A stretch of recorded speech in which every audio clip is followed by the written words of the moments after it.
what were the emotions that you felt that you cycled through? This is where she gets the tears. They're coming.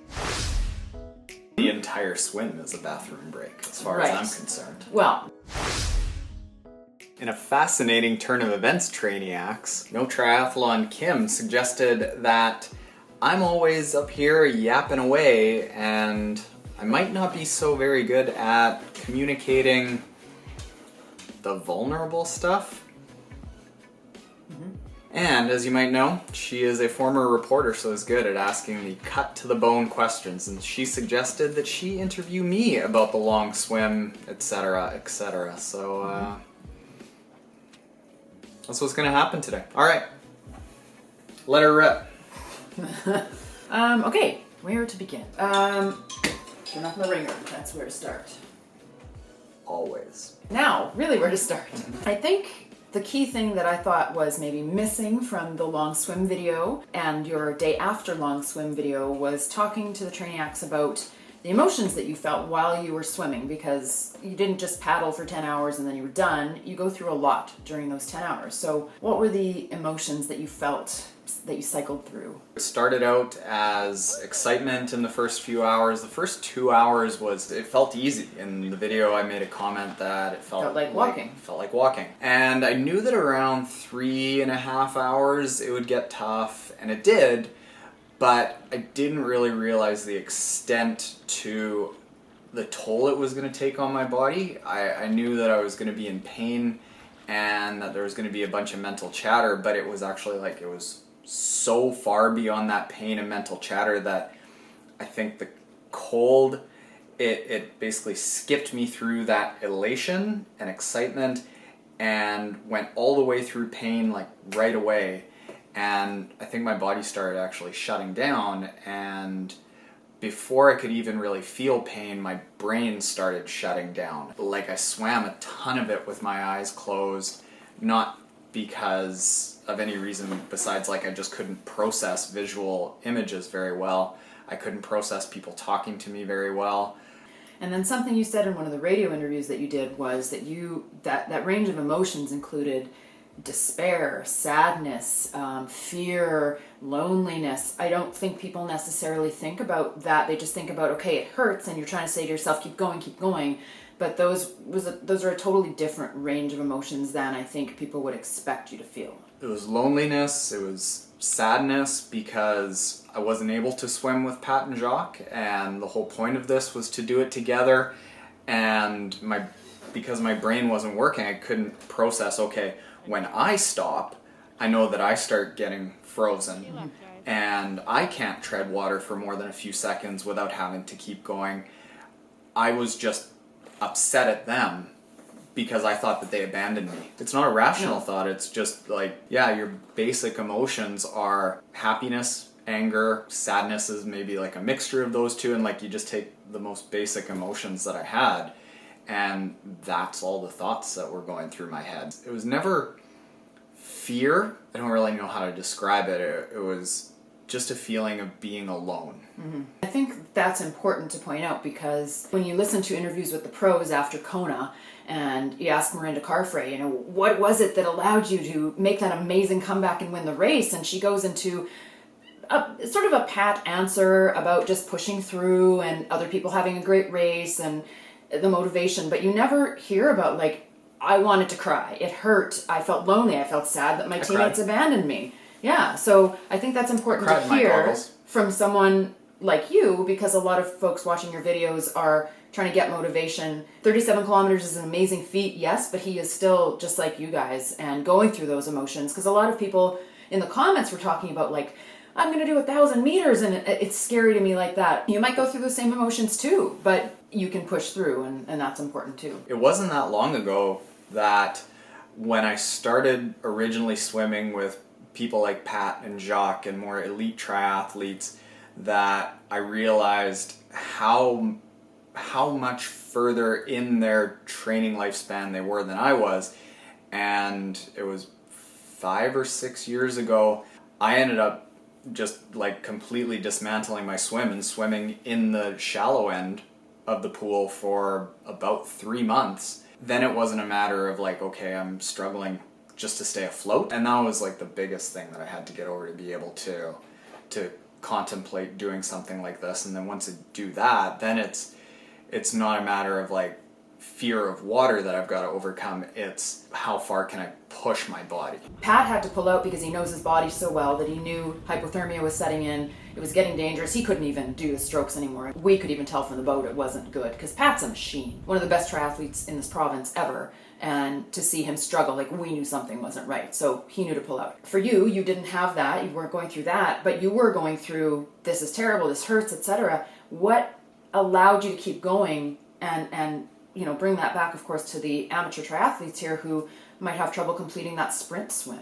It's a really good question that I don't really have a great answer to. The only thing that was going through my head was such a basic thought of, I recognized that it was difficult, but there wasn't such a huge range of challenges.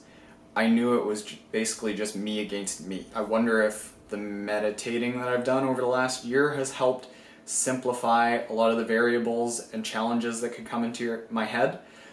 Because I remember the last long swim that we did, there was so much chatter from all different sides of like pain, difficulty, fear, quit, nutrition, stomach. In this case, I tried to just break it down to what are the things that I have to do to finish this, and it was putting one arm in front of the other and not stopping. But I think a lot of people will ask you, okay, that's great. It's lovely to say, just don't stop. What advice can you give to people, I guess is what I'm trying to ask, who are saying, okay, that's awesome. How can I not quit like you didn't quit? That's really tough because I think that it's different for everyone. I think everyone has to find their reason to not quit. A charity, or whether it's your family, or whether it's your kids, or personal satisfaction. In my case, it was having thousands of people all around the world that I could motivate and celebrate with, and that sense of accomplishment that I could share with a lot of people. Too many people to let down if you stopped. No, it wasn't so much that. It's not that I didn't want to let people down, it was I wanted more people to succeed. Mm-hmm. Now, you and Melissa craftily edited this out, but when you got out of the boat, your mom was the first one to come and give you a hug, and both of you started sobbing. This is a man, in all the years I've known you, I've seen you get teary like This is where she gets the tears. They're coming. So your mom hugged you and you sobbed. That happened when I hugged her, and when I hugged you, when I hugged my dad, pretty much everyone. That collage of so many emotions, of happiness, of having no reason to be afraid anymore. I don't know like what is the one thing. It's overwhelming and uncontrollable at that point. What did it mean to you though to have all those people on shore waiting for you? Your aunt and your cousins showed up, and your mom came towards the end to make sure to be there for the finish. And really having your dad and brother with you for almost all of the day, and because they ran the support boat and gave him his nutrition every 30 minutes. They were his boat. We were ahead with Jacques and Pat in the other boat, and I was doing all the shooting. They were in a smaller fishing boat, so there wasn't really room for me and all the vlogging equipment. I mean, years and years of memories that all bubble to the surface during times like that. It's overwhelming to have parents there, to have my brother there, who hasn't really ever been a part of anything that has been triathlon or endurance related. It's not his bag. And have him to share that with. That was really cool. Pregnant sister. Mm-hmm. Waddled along the shore. Poor Kara. Waddling along the side of the shore. You there supporting me. That flood of emotion that you get to share that experience with the people that are closest to you. I mean, that's part of the why. Knowing that I wanted to have that feeling at the end. You don't get that with a win at work or a promotion or an awesome phone call from a client. You get that from coming from the lowest lows and getting to the highest highs with the people that are most important to you right there. Like, hell yeah, I'm gonna cry. It was funny when you told me after that Barry, your dad, and Jesse, your brother, were both, you got it, you were doing great every time you went up for nutrition, and you're like, yeah. Because you just don't have the brain power to sort of process or respond in any other way. And, you know, hopefully, I would think everyone on the boats sort of understands that you don't have much to give back, even when, you know, we're cheering you on, you're doing awesome, not much longer, whatever, and is the answer. Yeah, that's about what you can give. At that point, you don't have anything besides the energy to focus on the next swim stroke. And even eating is difficult. Those treats that I had, they were good, they tasted good, but getting the brain cells around, okay, I have to eat, like you're not even there to enjoy it. Mm-hmm. So it's hard to enjoy that time with your family while you're going through it. Mm-hmm. And it all builds up in a big bag of tears at the end. Mm-hmm. A couple of quick questions. What part of your body was most sore during, and what part of your body is most sore after now? Most sore during was back of the neck from looking up and sighting constantly. It was early on, just kind of naturally, I sight every about 3 or 5 strokes.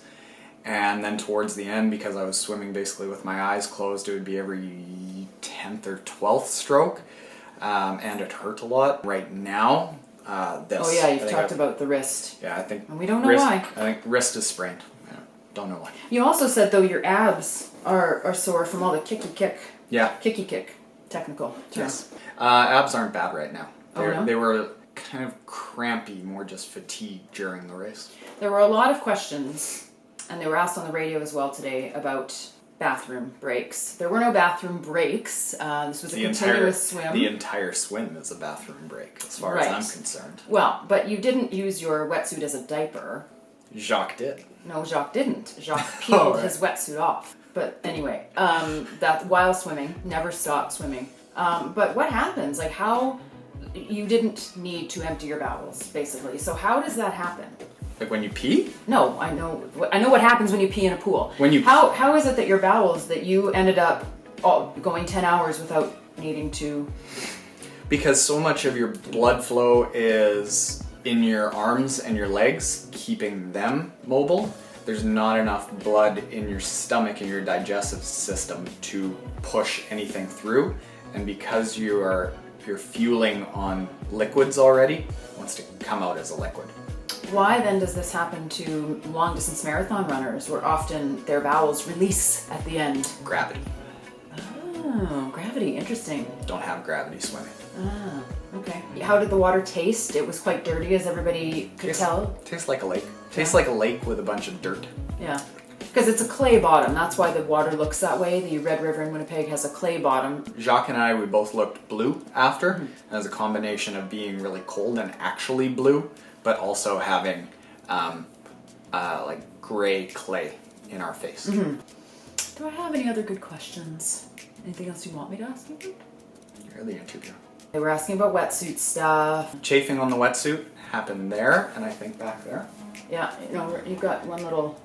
Yeah, well, that's actually not too bad. Oh, and here. Oh, yeah. There. Right there. Ooh, it's quite... Did you chafe? Yep. How do you deal with it? Lots of body glide and just accept that it's going to happen. Well, yeah, they body glid? Body glid. Glid up quite substantially before they got in the water, just running those. Oh, yeah. People are asking about your next big adventure.